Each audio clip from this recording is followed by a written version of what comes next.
Another cessna revving on my head. He's coming back towards me now because if you go in the opposite direction, then it's all covered up.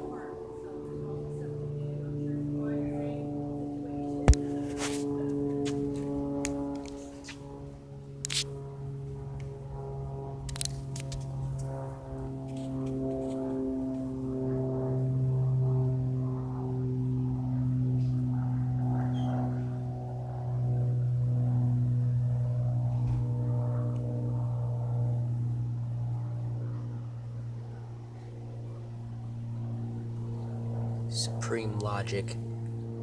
He flew back in the opposite direction, so it's all covered up.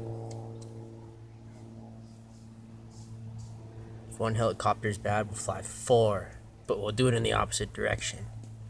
One fire, you think one fire's bad, we'll do 60. You think 2 planes are bad, we'll do 10, and we'll fly them in the opposite direction.